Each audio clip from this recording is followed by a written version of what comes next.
عليكم ورحمة الله وبركاته. ازيكم حبايبي؟ عاملين ايه؟ يا رب تكونوا بخير. النهارده بقى جايين نعمل كيكة اقتصادية سهلة جدا وجميلة جدا. هي كيكة الخلاط. في 5 دقايق هتحضريها ببيضتين 2 بس. طبعا احنا عارفين كل يوم لازم نعمل لاولادنا كيكة عشان يفطروا بيها الصبح. الكيكة دي سهلة جدا، هتلاقيها في ثواني، في 5 دقايق هتحضريها. ولذيذة جدا وهشة. هتنفع كمان لو عندك عيد ميلاد. هتنفع تعمليها تورته. انا دلوقتي معايا كوبايتين من الدقيق منخولين، ومعايا كوبايه لبن، ومعايا 3/4 كوبايه زيت، كوبايه سكر حبيبات عادي، ومعايا بيضتين، ومعايا كيس بيكنج باودر، ومعايا فانيليا. اول حاجه هنعملها هنجيب الخلاط بتاعنا، هحط فيه السكر وهحط اللبن. كل حاجة هنضربها في الخلاط. كمان لو عندك المضرب اليدوي ممكن تستعملي المضرب اليدوي، بس الخلاط اسرع. وهكسر البيضتين.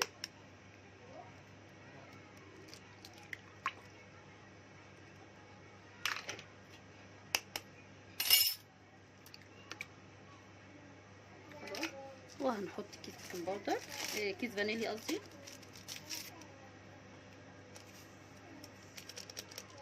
خلاص، وهاخد المكونات دي كلها هضربها في الخلاط على السريع.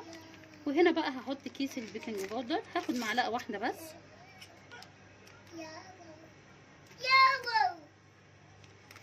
خلاص اهو، معلقه كبيره يعني باكو حلو.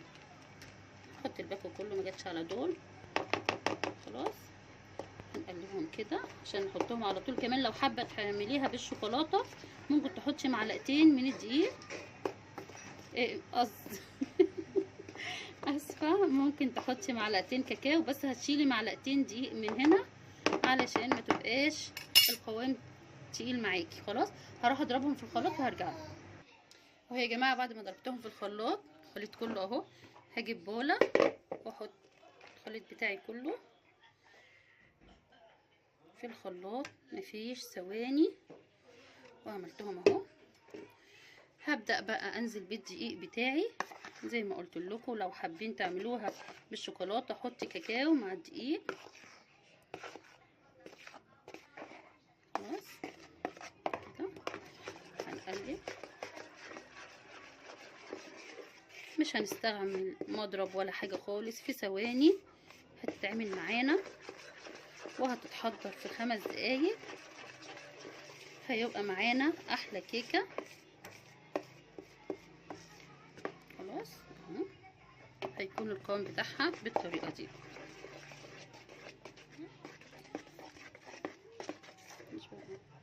خلاص يا جماعه اديني قلبتهم اهو. هعمل ايه بقى؟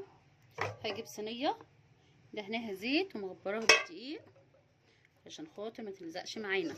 هنبدا نحط الخليط بتاعنا في الصينيه كلها، ونكون محضرين الفرن، تكون الفرن والعه.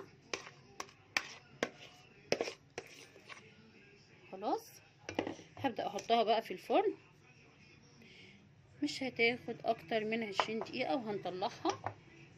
هحطها في اهو يا جماعه. بعد ما طلعت من الفرن ده المنظر النهائي بتاعها. عايزه اقول لكم هشه جدا وجميله جدا. هقطع لكم حته. بصوا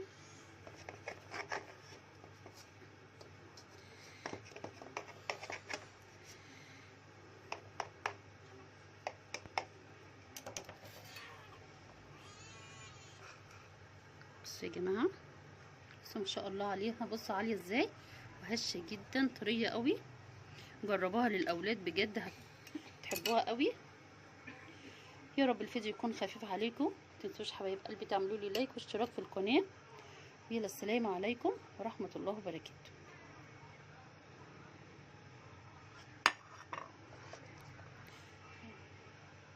شايفين؟ بصوا يا جماعه، بصوا علوها، بصوا خفيفه ازاي، هشه جدا جدا جدا زي الاسفنج بالظبط. يعني لو حبيتي تعمليها كيكه اسبونج وتعمليها تورتايه هتنفع معاكي في اعياد الميلاد جدا اهو. كمان لو حابه تفطري بيها الصبح للاولاد في المدرسه مع كوبايه لبن مع كوبايه نسكافيه، جميله جدا. خلاص يلا حبايبي، متنسوش تعملوا لي لايك واشتراك في القناه، والسلام عليكم ورحمه الله وبركاته.